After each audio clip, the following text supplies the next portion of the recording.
Ini adalah tahun kedua umat muslim di seluruh dunia berpuasa di tengah pandemi virus COVID-19. Bukanlah perkara mudah. Selain harus menjaga iman dari godaan hawa nafsu selama berpuasa, kita juga harus menjaga sistem kekebalan tubuh agar terhindar dari virus COVID-19.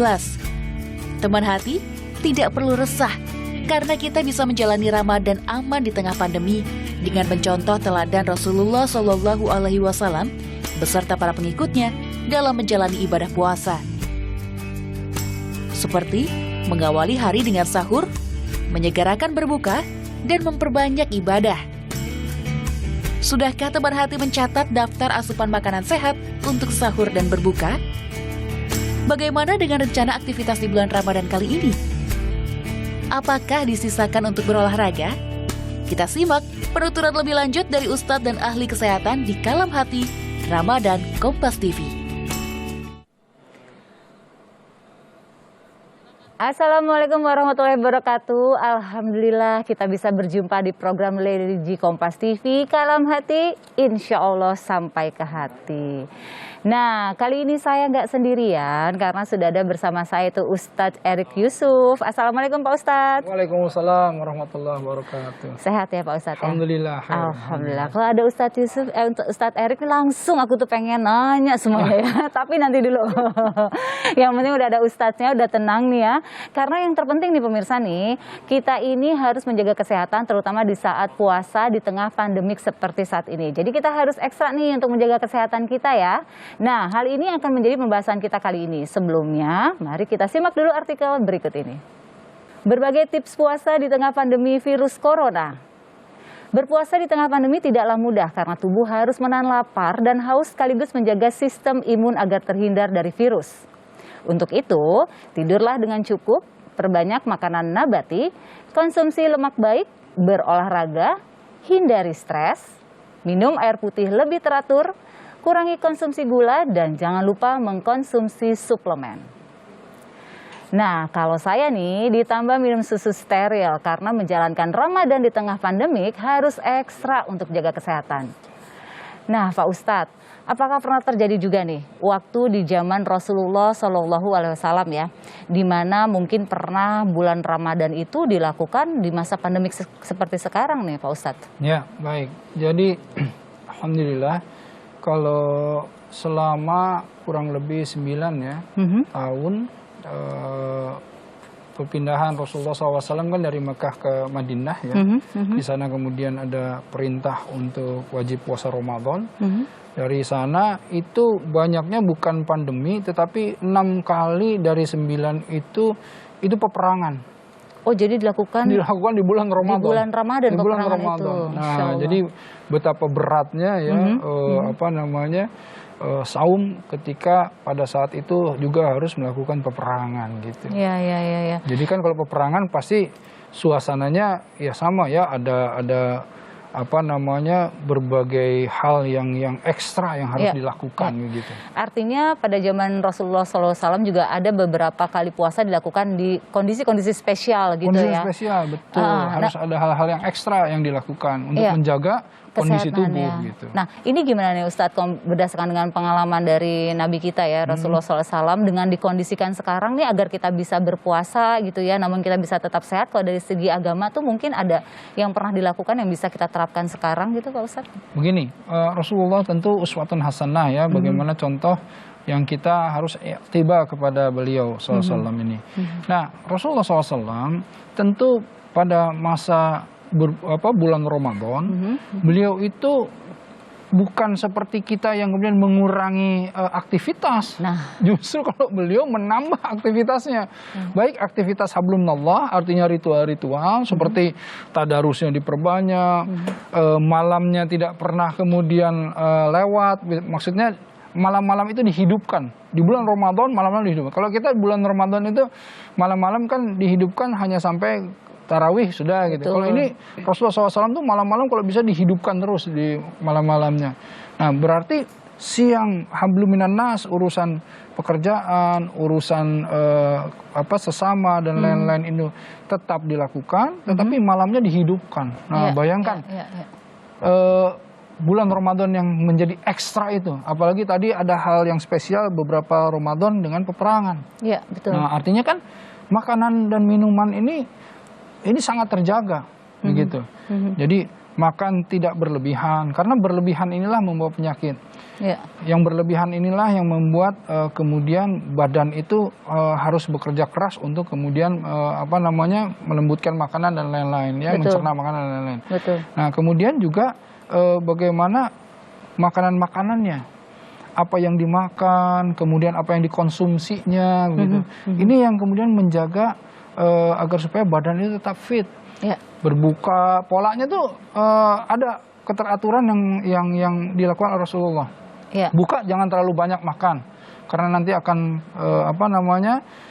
lemas, akan ngantuk, gitu ya. Nah, kemudian nanti melakukan hal-hal seperti menghidupkan malamnya jadi kurang. Ya. Kalau kita buka terlalu banyak, makan sahur misalnya. Kalau kita makan sahur malah sedikit. Harusnya makan sahur ini lebih banyak, karena kan nanti esok harinya akan melakukan aktivitas yang banyak. Kalau kita karena ngantuk makannya sedikit, malah jadi lapar, malah tidur terus. Betul. Hal-hal seperti ini sebetulnya yang di luar justru kebiasaan Rasulullah SAW gitu. Kita nggak mengikuti, nggak tiba kepada beliau.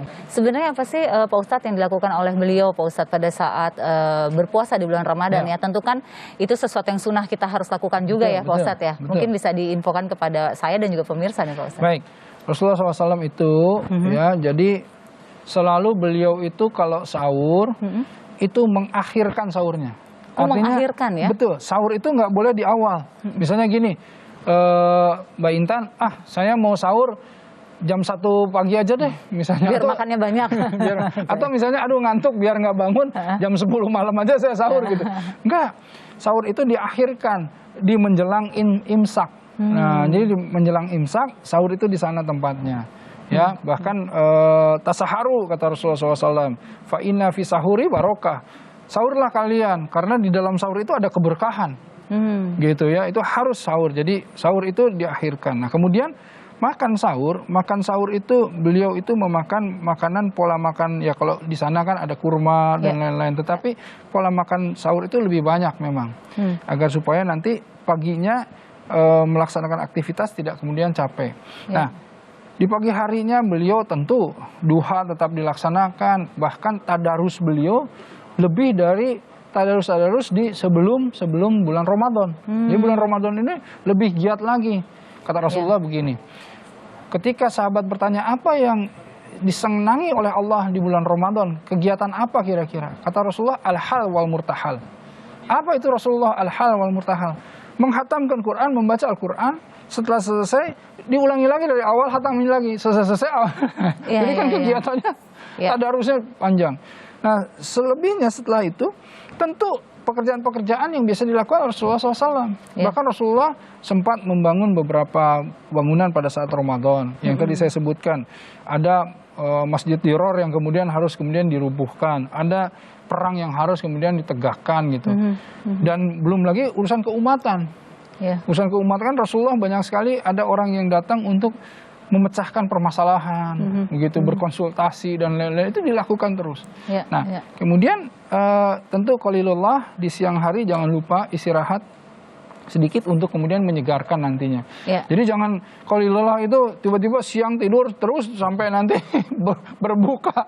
Tidak, ini hanya untuk menyegarkan saja. Cukup sebetulnya kan 15 menit atau 10 menit itu cukup sebetulnya untuk menyegarkan badan kembali. Nah, ini dilakukan Rasulullah SAW gitu. Nah, pola-pola seperti ini sampai nanti berbuka, jangan berbuka makan yang banyak, berbukalah juga secukupnya ya. Tetapi harus mempercepat, jadi menyegerakan maksudnya. Oh, menyegerakan. Ya, tajil itu di dalam iftar ya, berbuka itu harus tajil, harus didahulukan, disegerakan maksudnya. Nah, jadi ketika azan segerakan berbuka dulu. Jangan azan, udah sholat dulu, kemudian jangan azan, buka dulu. Buka dulu secukupnya, baru kemudian sholat. Setelah itu baru nanti makan gitu ya, setelah sholat gitu. Nah, makan jangan terlalu banyak karena nanti ada isya, ada tarawih, nanti terlalu kekenyangan, malah akhirnya lupa untuk kita melakukan ibadah ya, nggak boleh sampai kayak kalau gitu pola ya. ini, karena Rasulullah SAW sudah melakukannya sejak bulan-bulan sebelumnya, itu sudah mempersiapkan dari Rajab wa Sya'ban. Artinya Ramadan secara biologis ya, cyclingnya itu udah terbiasa. Jadi nggak di bulan Ramadan kaget, dan capek akhirnya, tidak. Betul. Nah kita itu seringkali bulan Sya'ban itu biasa-biasa aja, Santai ya. santai Iya, gitu, iya, iya. sampai akhir tinggal Ramadan, wah buru-buru gitu. Nah jadi akhirnya kaget badannya. Iya, iya, iya. Nah, berarti ini sebenarnya sekaligus buat kita juga nih pemirsa nih. Memang sih kalau di bulan Ramadan ini, kalau saya salah dikoreksi ya Pak Ustadz ya. Iya. Kan katanya kan segala aktivitas itu adalah ibadah ya. Betul. Tapi bukan berarti tidur terus ya. Iya. Walaupun tidur itu dihitung ibadah gitu ya Pak Ustadz ya. Iya, tidur itu terhitung ibadah kalau seandainya tidur tepat pada waktunya atau pada waktu yang dibolehkan. Tapi ketika dia tidur, sholat asarnya lewat gitu ya, sholat zuhurnya lewat. Akhirnya bukan jadi ibadah ya. Iya, Ustadz yang ya. wajibnya lewat. Iya, iya, betul-betul. Nah, kiat apa sih yang diajarkan dalam Islam nih agar kita bisa tetap sehat dan juga aman menjalankan ibadah puasa, terutama di saat-saat pandemik seperti saat ini nih, karena kita harus tahu banget harus seperti apa. Nah, mungkin kita sekarang akan nanya nih sama Ustadz nih, Ustadz gimana sih kira-kira ya pola makannya Rasulullah di saat menjalankan ibadah puasa, terutama di kondisi-kondisi spesial. Nah, Ustadz gimana nih? Kalau tadi kan emang Ustadz bercerita bahwa Rasulullah SAW pernah menjalankan puasa sambil berperang. Itu kan kondisi spesial ya. Iya, Kita betul. pun saat ini sebenarnya berperang dengan virus COVID-19 Betul, ya betul, gitu ya. betul. Nah, ini gimana ya biar kita bisa tetap sehat, aman, tapi juga bisa tetap menjalankan ibadah Ya. puasa. Baik, sebetulnya ya Mbak Intan, seringkali kalau kita ini sekarang inginnya instan. Betul. Kita itu selalu responsif ya. Ada masalah baru kemudian kita hadapi gitu. Tetapi kan kalau agama itu justru preventif. Jadi sebetulnya sebelum ada kondisi spesial saja, agama itu sudah kemudian atau Rasulullah SAW mencontohkan seperti apa sih pola makan yang baik gitu. Nah, pola-pola makan Rasulullah SAW itu kalau kita lihat Rasulullah itu selalu menyeimbangkan makanan. Misalnya kalau beliau makan makanan yang panas diseimbangkan dengan yang dingin. Ya. Kalau beliau makan daging selalu ada timun begitu. Ya kalau beliau minum madu selalu dicampur dengan air. Ya. Karena yang panas selalu diseimbangkan dengan yang dingin. Kemudian pola makan Rasulullah itu sesuai dengan kebutuhannya. Misalnya begini. Kalau Rasulullah mau mengerjakan seperti membangun masjid misalnya, Rasulullah itu memerlukan energi, memerlukan tenaga di siang hari itu. Karenanya Rasulullah di pagi harinya memakan makanan yang memang membawa itu, makan daging dan lain-lain. Tetapi karena kalau musim dingin makannya makan hewani dan lain-lain. Tapi kalau musim panas, beliau makannya apa? Lebih ke sayur-sayuran, buah-buahan gitu, menyesuaikan. Nah inilah sebetulnya ajaran agama yang dicontohkan oleh Rasulullah SAW, bagaimana kita menyeimbangkan bukan hanya makanan tadi panas dan dinginnya secara sifat, tetapi juga dengan alam. Jadi dia ini sebetulnya ya kalau kita lihat rahmatan lil alamin ya memang betul, karena keharmonisan tadi ketika musim dingin makannya makan yang hangat-hangat yang lebih banyak, daging dan lain-lain. Tetapi kalau musim panas makannya buah-buahan, sayur-sayuran gitu ya. Nah, pola ini dan Rasulullah kan makanannya sebetulnya kalau kita lihat makanan di sana makanan yang lebih banyak biji-bijian, gandum dan lain-lain. Jadi makanan ini otomatis sudah menyehatkan. Inilah yang kemudian membuat kita itu mesti yakin di bulan Ramadan ketika kita mengikuti pola sesuai dengan apa yang dilakukan oleh Rasulullah SAW, banyak membaca Quran, banyak kemudian melakukan ibadah-ibadah menghidupkan malam dengan kegiatan-kegiatan yang dilakukannya, ini membawa tubuh menjadi sehat. Dan coba bayangkan Indonesia saja kalau kita lihat ya, di bulan Ramadan Indonesia itu kemerdekaan 17 Agustus 1945 itu di hari Jumat di bulan Ramadan. Masya Allah. Nah, jadi memang umat Muslim ini hati-hati ya pemirsa, jangan sampai kemudian kita berpikir bulan Ramadan bulan yang boleh leyeh-leyeh gitu. Justru ngebutnya di sini. Justru harus dibus karena apa? Karena disinilah bulan Ramadan lah amal-amal kita berbalas balasan yang berlipat-lipat gitu. Jadi jangan dilepas, malah kita harus lebih giat gitu. Nah, Pak Ustadz, kan kalau boleh dikatakan sebenarnya berarti ini 2 kali kita melaksanakan puasa di bulan Ramadan di pandemik ya. Kalau kemarin kan ya mungkin pemirsa kalau masih ingat tahun lalu nih kita masih penuh dengan kepanikan, kecemasan dan rasa sedih gitu ya karena nggak bisa pulang kampung, nggak bisa sholat id di masjid gitu. Nah kali ini apa yang harus kita persiapkan Pak Ustadz? Artinya kita udah di masa adaptasi ya sekarang ya. Jadi dalam beribadah pun harusnya kita lebih maksimal ya. Ya. Tahun ini ya alhamdulillah kita bisa lebih siap ya. Kita bisa lebih memahami bahwa suplemen, asupan secara gizi, makanan dan lain-lain kita bisa lebih atur gitu ya. Dan kemudian kita juga tahu bagaimana jangan sampai kita stres harus dihilangkan karena itu menurunkan namanya imun tubuh, dan itu kan kita sudah mulai memahami gitu. Nah, yang menariknya adalah tahun ini kita lebih bisa menata bagaimana kita beribadah di rumah, bagaimana kita mulai keluar sedikit-sedikit gitu. Nah, kita boleh mengaturnya di sana, tapi tetap harus waspada protokol kesehatan dan lain-lain. Pak Ustadz, kalau gitu memang kita berarti itu mengikuti atau kita harus mengetahui apa saja yang dilakukan oleh Rasulullah SAW ya pada saat beliau berpuasa. Oh iya, saya satu lagi lupa nih, Teh Intan. Di sahur ya dan di berbuka, kita itu kalau bisa masuk ke dalam makanan kurma, ya saya lupa karena Rasulullah itu kan mengkonsumsi kurma, ya walaupun ada perbedaan ya, kalau Rasulullah berbuka misalnya kurmanya kurma basah, kurma rutop ya, kalau misalnya yang ini kurma kering gitu.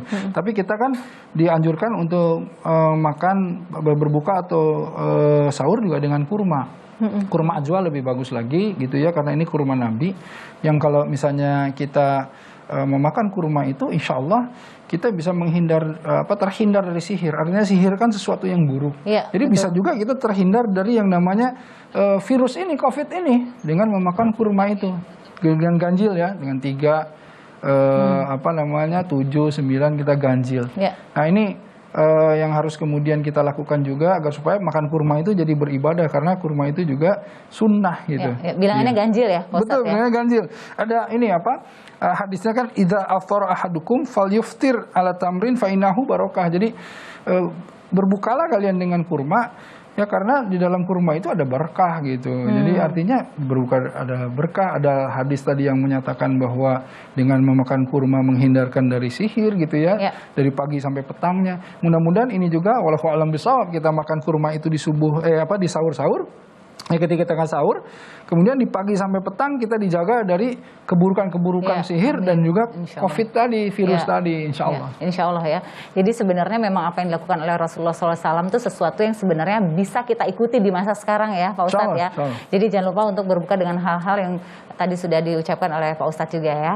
Nah, teman hati akan segera bergabung nih bersama kita nanti adalah Ustadz Dr. Agus Rahmadi, dan tentunya masih akan membahas tema kita pada kali ini yaitu puasa sehat di tengah pandemik, tentunya dari segi kesehatan. Nah, ini penting nih. Tapi sebelumnya saya mau tanya nih, teman hati pernah nggak sih kalau sahur tuh kita telat bangun? Ayo jujur. Nah, biasanya nih di awal-awal Ramadan suka banget telat bangun ya, karena masih harus membiasakan. Terus akhirnya kita nggak sempet nyiapin yang namanya makan sahur. Jadi cari yang cepet aja dan yang gampang, yang penting sahur gitu ya. Nah, sekarang aku mau tahu nih, kalau telat sahur biasanya nih teman hati nih lebih pilih minum susu atau makan kurma? Ayo, mau tahu nggak kira-kira jawaban mereka apa? Ini yuk kita dengarkan. Assalamualaikum warahmatullahi wabarakatuh. Halo teman hati yang ada di rumah dan dimanapun teman hati berada. Kali ini saya Leli akan bertanya kepada teman hati yang ada di sekitar sini nih tentang Ramadan sehat meskipun pandemi. Kita mau tanya nih, apakah menurut mereka sahur itu penting? Dan kalau misal mereka telat sahur, lebih milih makan kurma atau minum susu? Yuk kita tanya yuk. Assalamualaikum Kak. Halo, kita boleh tanya-tanya dong? Waalaikumsalam, iya boleh. Halo, dengan Kak siapa nih? Kak Salman. Oke Kak Salman, kita mau tanya, kalau misal Kak Salman telat bangun sahur, lebih milih makan kurma atau minum susu? Dan alasannya kenapa? Minum susu kayaknya lebih bernutrisi, tapi kalau gue pilih kurma sih, sunnah. Oh gitu, kalau biasanya kalau misal makan kurma tuh sampai berapa sih Kak Salman? Ya tergantung, kalau mepet banget imsyak kadang cuma 3 biji, kalau agak panjangan bisa kali setoples ya. Wow, banyak ya makanya Kak Salman ya. Kalau gitu tunggu sebentar ya Kak Salman, kita tunggu teman hati yang lain buat kita tanyain mereka lebih milih kurma atau susu. Assalamualaikum Kak. Halo, boleh dong kita tanya-tanya? Boleh. Dengan Kak siapa nih? Dara. Oke Kak Dara, kita mau tanya dong, kalau misal Kak Dara lagi puasa terus telat bangun sahur, lebih milih makan kurma atau minum susu? Dan alasannya kenapa? Lebih milih minum susu aja. Kenapa tuh? Karena selain praktis emang selalu udah ada di rumah. Oh gitu ya, di rumahnya selalu ada susu gitu ya Kak? Ada. Oke, kalau gitu berarti teman hati kita udah punya 2 jawaban nih. Yang satu milih kurma, yang satu milih susu. Assalamualaikum Ukhti. Halo, boleh dong kita tanya-tanya. Dengan Kak siapa nih? Aisyah. Oke Kak Aisyah, kita mau tanya nih. Kalau misal Kak Aisyah telat bangun sahur, lebih milih makan kurma atau minum susu? Lebih minum susu kali ya. Karena kalau minum susu, karena kan kita udah telat nih bangun terus kaget gitu. Mending lebih minum susu jadi daripada makan. Jadi langsung praktis sama langsung kenyang gitu. Oke, karena lebih simpel jadi Kak Aisyah milih minum susu. Kalau gitu berarti susu udah ada 2 poin dan kurma 1 poin. Assalamualaikum Ukti. Halo, cantik sekali. Boleh dong kita tanya-tanya nih. Dengan Kak siapa nih? Aku Mita. Oke, Kak Mita mau tanya dong, kalau misal Kak Mita nih puasa terus telat sahur, lebih milih makan kurma atau minum susu? Kalau aku sih biasanya kurma ya. Kenapa tuh? Karena emang keluargaku selalu sedia kurma gitu buat selama 1 bulan selama Ramadan. Oh gitu, bisa dong dikirim ke rumah saya nih. Mau berapa kilo kebetulan? Boleh. 7 kilo boleh ya? Bisa dipertimbangkan. Oke. Nah teman hati, kita udah punya 2 jawaban yang berbeda nih. 2 kurma dan 2 susu. Oke, tapi tenang. Daripada kalian bertengkar, susu atau kurma, saya punya solusinya nih. Apa tuh? Dengan minum susu 7 kurma yang double manfaatnya nih.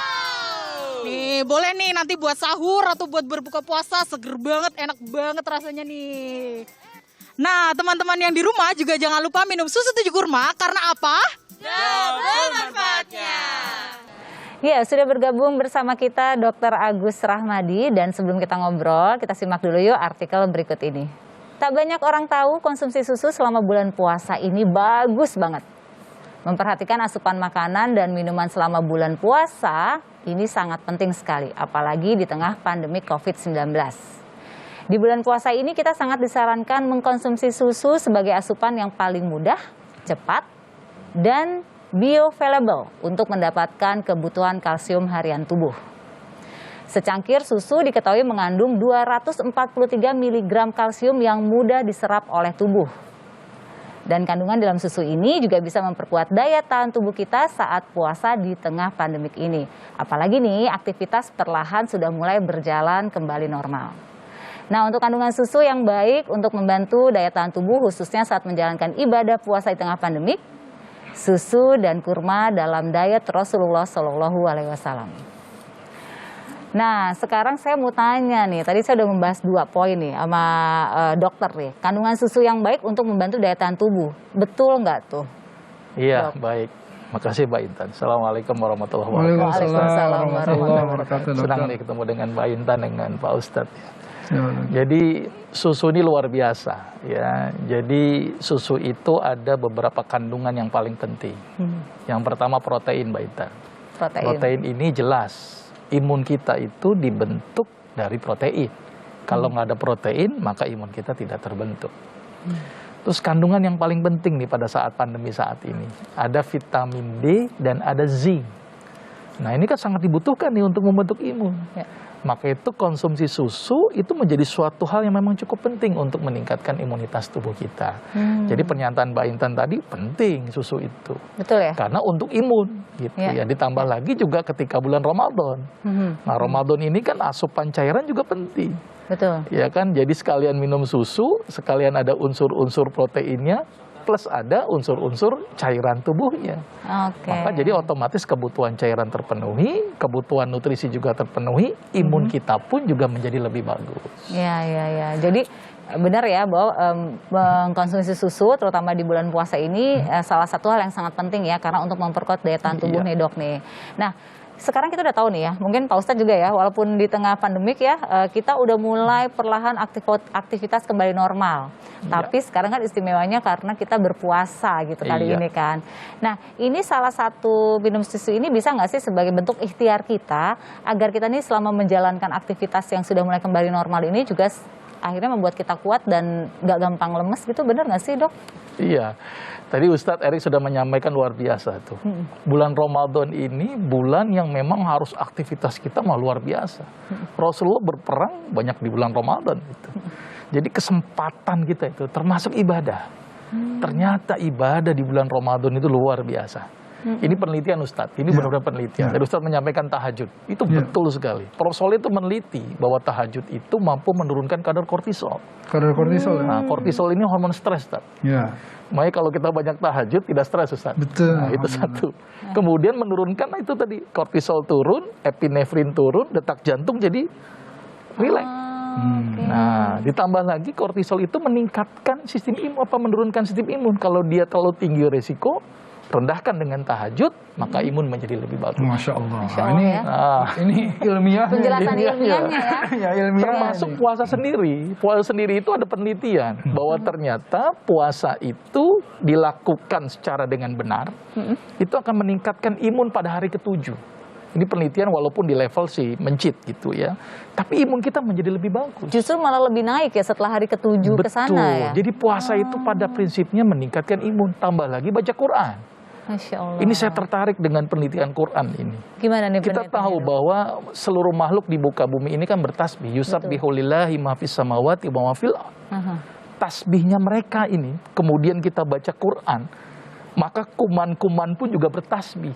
Ketika dibacakan Quran, saya yakin itu akan nurut. Ada penelitian yang cukup menarik. Sel kanker yang dibacakan Quran, sel kankernya menjadi tidak bisa berkembang. Ini keren ini penelitian ini. Maka itu dengan tadarus, sholat, tahajud tadi Ustadz. Terus puasa yang baik dan benar, jangan tidur terus tadi kata Ustadz. Jangan membenarkan tidur ya gitu ya dok ya. Iya, tidur terus juga jadi nggak bagus gitu Betul, kan. betul. Terus berbuka yang baik, saya tambahkan lagi untuk makanan. Makanan yang harus kita makan itu adalah makanan yang halalan thayyiban. Ini penting. Ya, bukan hanya sekedar halal, tapi juga harus sesuatu yang baik.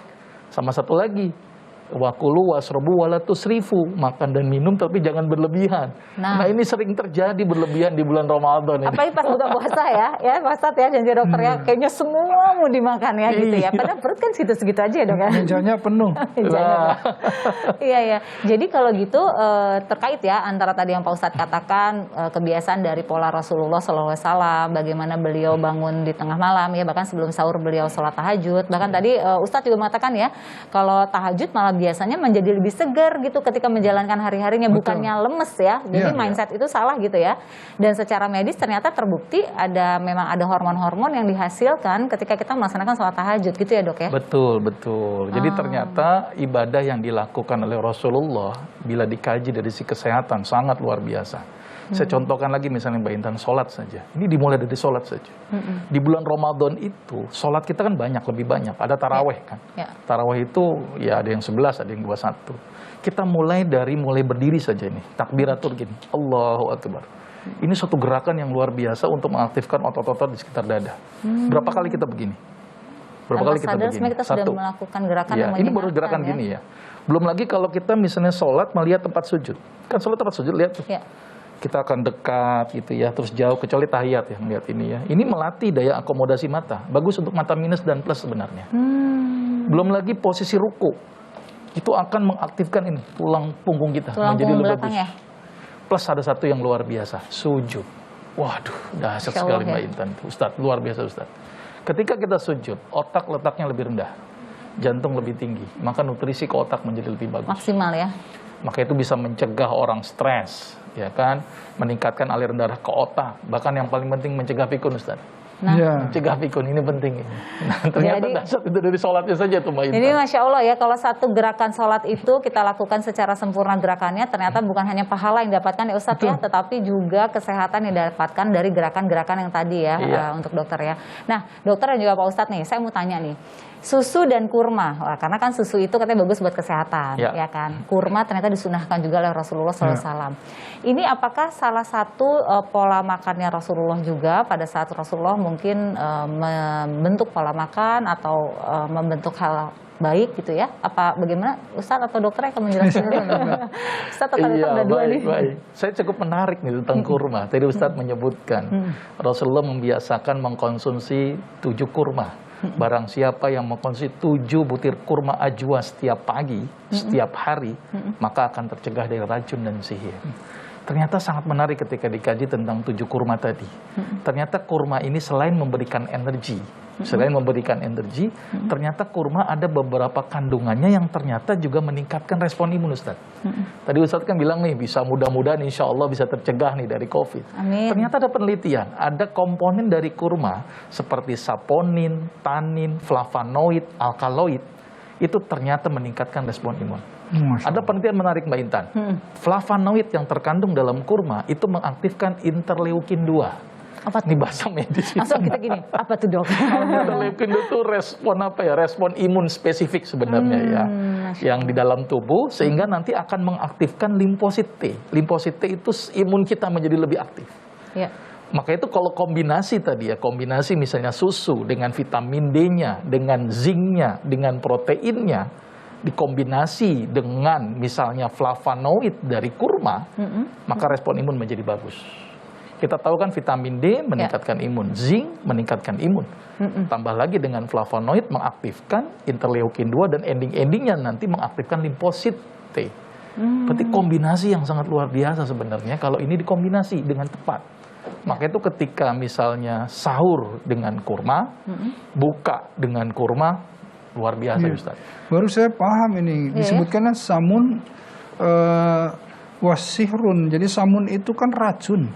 Jadi 7 kurma itu bisa mencegah satu hari ini seseorang dari samun, dari yang namanya racun, dan sihrun, sihir.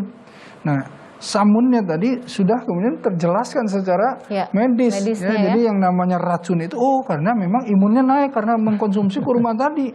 Imun naik otomatis ya. Kalau misalnya ada racun dan lain-lain bisa kemudian terhindar. Nah, kalau sihir, wallahu alam bisawab. Mungkin erat kaitan dengan ini Ustaz. Di kurma itu ada satu kandungan yang namanya triptopan. Nah, triptopan ini ternyata akan dibentuk untuk menjadi serotonin. Serotonin itu termasuk neurotransmitter, ini pemirsa. Neurotransmitter itu yang bikin mood kita menjadi bagus. Mungkin saja gini Ustaz, orang terkena sihir itu kan orang yang gampang bengong, ya, betul, orang kosong, yang kosong. Nah, dengan aktivasi serotonin yang cukup, orang tuh jadi lebih aware, lebih sadar, fokus, ya. Bisa lebih fokus. Mungkin, wallahu alam. Ini dari sisi kajian ilmiahnya gitu Ustaz. Jadi wajar saja dengan konsumsi 7 butir kurma tadi. Berarti kalau kurang fokus, Tahinda, makan kurma. Nah, Pak Ustadz, aku mau tanya, kalau kan itu disunahkan ya tadi, dan Masya Allah banget nih pemirsa, kita jadi tahu ya, ternyata lebih yakin buat nyata kurma itu memang selain disunahkan, buat kesehatan juga Masya Allah manfaatnya gitu ya. Nah, untuk makannya itu apakah ada adab-adabnya nggak sih, misalnya baca sesuatu dulu Tentu, atau apa gitu? Kalau adab tadi sudah dijelaskan ya oleh kita juga, Rasulullah itu makannya ganjil pasti kurmanya. Selalu ganjil. Kenapa? Karena dulu kita memahami Allah menyenangi yang ganjil, gitu. Karenanya Rasulullah juga ingin bagaimana menyenangkan Allah, dan Rasulullah ikut makan yang ganjil-ganjil. Jadi 3 tadi ya, 7 misalnya, 5, 7, 9 gitu. Bilangan tapi yang ganjil, sering kita dengar itu sab'a, di dalam hadisnya itu 7. Jadi 7 kurma insya Allah gitu. 7 kurma, insya Allah bisa ya. Tapi saya mau tanya nih, karena kan dari tadi saya membahasnya pemirsa, saya susu dan kurma. Karena kebetulan itu dua hal favorit buat saya ya. Saya suka susu, saya suka kurma. Sekarang saya tanya sama Ustadz. Ustadz suka nggak sih minum susu? Saya itu minum susu tentu senang sekali. Tetapi sekarang itu mengurangi susu. Kenapa? Takut gendut. Ya, ini enggak dong. Ustadz, tahu enggak? Ini ada susu yang bagus. Tenang aja. Itu kan kalau gendut, kalau minumnya mungkin berlebih ya.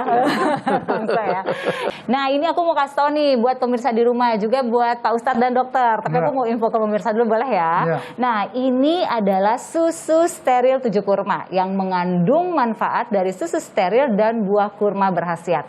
Paduan 2 bahan terbaik dari alam, yaitu susu steril bermanfaat dan kurma pilihan yang berkhasiat. Dalam kemasan terlindungi, dan yang pastinya ini banyak banget nutrisinya. Serius, aku nggak bohong deh. Apalagi ya, kita tahu ya, susu steril aja kan udah bagus ya. Apalagi ditambah dengan yang namanya kurma, yang juga manfaatnya Masya Allah sangat luar biasa sekali. Susu dan kurma tentu manfaatnya akan double. Dan kita juga tahu ya, Rasulullah SAW juga mensunahkan kita untuk memakan kurma. Nah, kalau didouble dengan susu, insya Allah manfaatnya juga double buat badan kita ya. Aku mau coba ya. Bismillahirrahmanirrahim.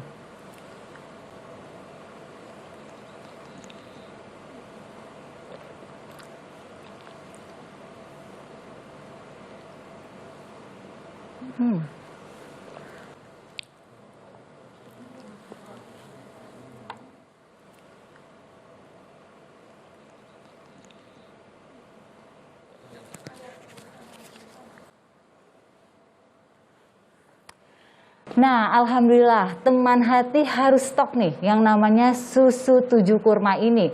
Di rumah harus stok ya. Kenapa? Karena kita bisa minum ini setiap hari. Susu steril 7 kurma ini enak dan double manfaatnya.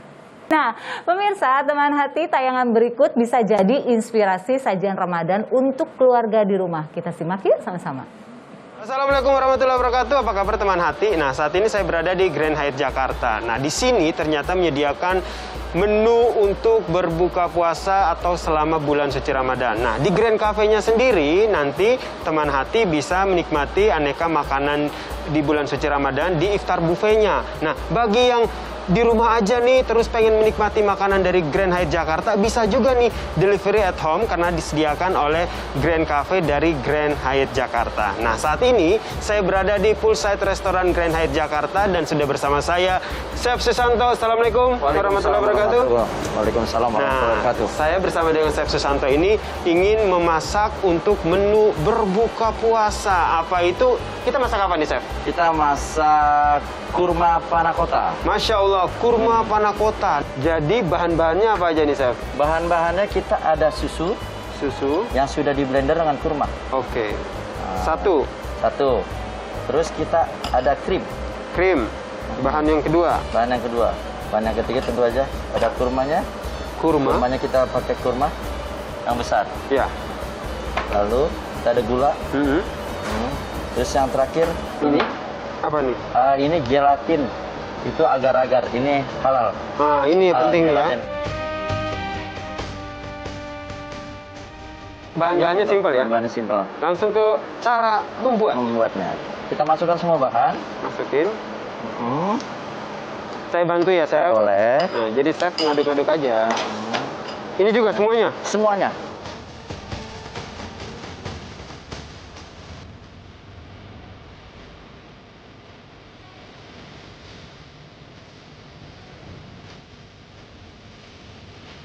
Manisnya sudah dari kurmanya ya? Ya. Masukkan gelatinnya. Semuanya? Ini ya, yang penting.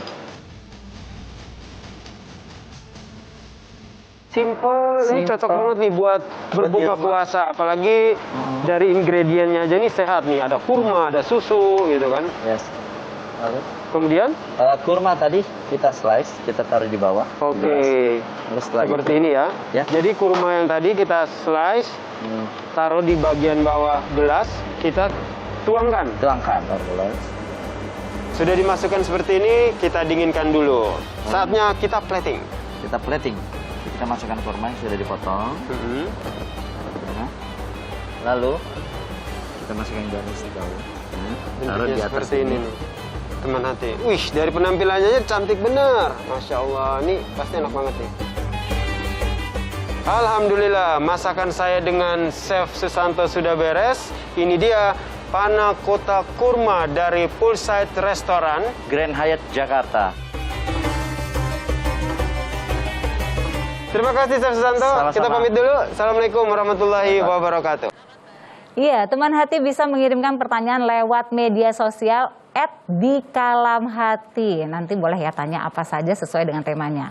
Nah, kita akan bacakan pertanyaan dari teman hati yang saat ini sudah masuk ya. Oke, ini ada pertanyaannya nih. Jika kita ingin mengkonsumsi susu saat bulan Ramadan, sebaiknya diminum saat sahur atau sebelum tidur? Nah, ini mungkin dokter yang bisa menjawabnya nih, Dok.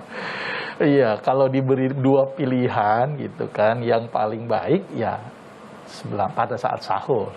Saat sahur. Kita tahu kan pada saat sahur kan kebutuhan cairan penting, kebutuhan nutrisi penting. Cairan, nutrisi gabung jadi satu, itu lebih bagus. Kalau kita misalnya kebutuhan protein dari ayam atau daging, tambah air, kekenyangan. Nah, dengan susu itu sudah satu paket, sudah ada protein, sudah ada cairan, jadi kebutuhan cairan terpenuhi, kebutuhan protein sudah terpenuhi. Tapi boleh nggak pada saat tidur minum susu itu? Boleh sebenarnya. Oh, boleh? Boleh, karena tadi tadi saya sampaikan bahwa di kurma itu ada kandungan triptopan yang bikin serotonin, bikin nyaman. Jadi tidurnya bisa bikin nyaman. Jadi lebih bagi yang ya. cemas-cemas pada saat tidur, nah itu kurma. Karena kebiasaannya Kalau kami dulu, saya waktu kecil sebelum tidur minum susu. Kebiasaannya ya. Biasanya, jadi ayo minum susu dulu sebelum tidur. Minum susu dulu supaya enak tidur tuh minum susu. Betul. Dan terjawab ternyata ya kenapa tidurnya menjadi enak ya. Jadi boleh pada saat mau tidur, boleh juga pada saat sahur. Gitu. Jadi boleh dua-duanya. Dua-duanya juga aman ya? Aman. Doyan soalnya. Iya. Tuh, jadi ya buat pemirsa ya, aman kok. Mau diminum saat sahur boleh, mau diminum sebelum tidur juga boleh. Memang baiknya saat sahur ya dok ya. Iya, betul. Tapi kalau mau diminum di antaranya juga boleh, atau mau minum di saat waktu dua-duanya itu juga boleh ya. Iya. Oke, nah itu jawabannya. Dan buat teman-teman yang lain juga ya, kalau memang ingin mengirimkan pertanyaan, silakan langsung aja ke sosial media kami di @dikalamhati. Oke, nah sekarang kita tahu ya bahwa pandemi kali ini juga berdampak sekali dengan yang namanya mobilitas kita, ya kan? Walaupun berangsur-angsur sudah mulai normal, tapi kita tahu belum normal seperti biasa. Nah kali ini nih ada teman hati yang ingin sekali titip rindu nih untuk orang-orang terkasih karena tahun ini masih belum bisa pulang ke Indonesia. Jadi ada Pinky dari Vancouver, Kanada yang ingin menyampaikan rasa rindunya nih buat teman dan juga keluarga yang ada di Indonesia. Yuk kita saksikan.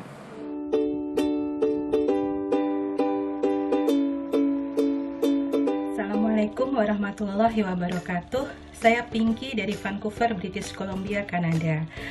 Vancouver merupakan kota yang setiap tahunnya selalu berada dalam deretan kota-kota dengan kualitas hidup terbaik di dunia. Pengalaman seru selama Ramadan, tentu saja apabila bulan Ramadan jatuh berbarengan dengan musim panas atau summer. Itu berarti puasa dijalankan selama 19 jam. Hanya tersisa waktu 5 jam saja untuk buka puasa, sholat maghrib, sholat isya, sholat tarawih, dan sahur. Namun sebaliknya, apabila puasa jatuh bersamaan dengan musim dingin atau winter, maka puasa cukup dijalankan dengan hanya 6-7 jam saja. Melalui titip rindu ini, saya menyampaikan perasaan terdalam saya penuh kerinduan kepada kerabat saya, saudara-saudara saya, keluarga saya, sahabat-sahabat saya. Selamat menunaikan ibadah puasa. Wassalamualaikum warahmatullahi wabarakatuh.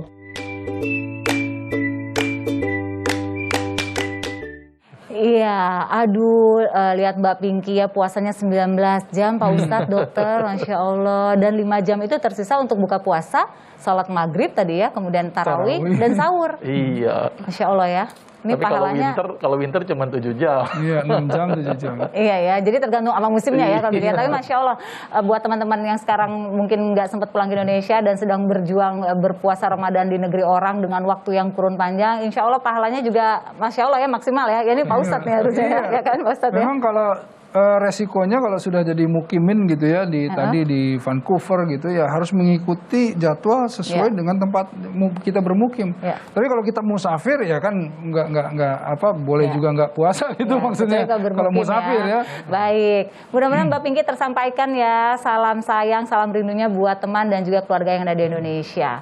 Tidak terasa nih kita sudah di akhir Pak Ustadz dan juga dokter ya. Tentunya saya mengucapkan terima kasih banyak untuk Ustadz Erik Yusuf atas waktunya. Dan juga Dr. Agus Rahmadi, terima kasih banyak atas waktu dan ilmunya juga.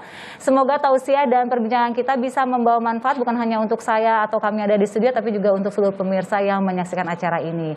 Dan tentunya saya Intan Erlita mohon pamit, biar lebih afdol lagi kita tutup kalam hati dengan doa. Silakan Ustadz Erik.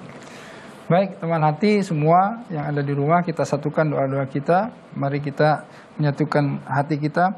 A'udzubillahi minasyaitonirrajim. Bismillahirrahmanirrahim. Allahumma shalli wa barik salim ala sayyidina Muhammadin wa ala sahbihi wasallam. Ya Allah subhana malikul qudus salamul mu'minul muhaimin azizul jabbarul mutakabbir.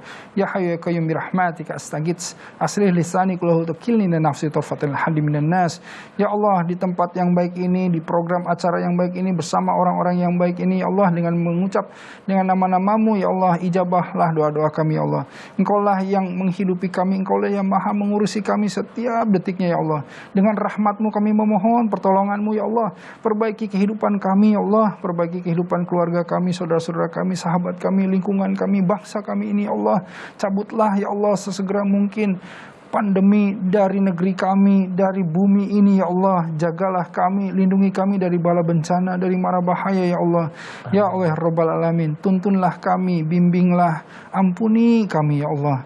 Ya Allah Rabbal Alamin, jangan Kau biarkan kami dengan ujian-ujian ini walau sekejap mata pun ya Allah. Tunjukkanlah kami jalan yang lurus, jalan yang Kau ridho. Ihdinas siratal mustaqim. Ya Allah Rabbal Alamin, subhana rabbika rabbil izzati amma yasifun, wa salamun ala mursalin, walhamdulillah, alhamdulillahi rabbil alamin.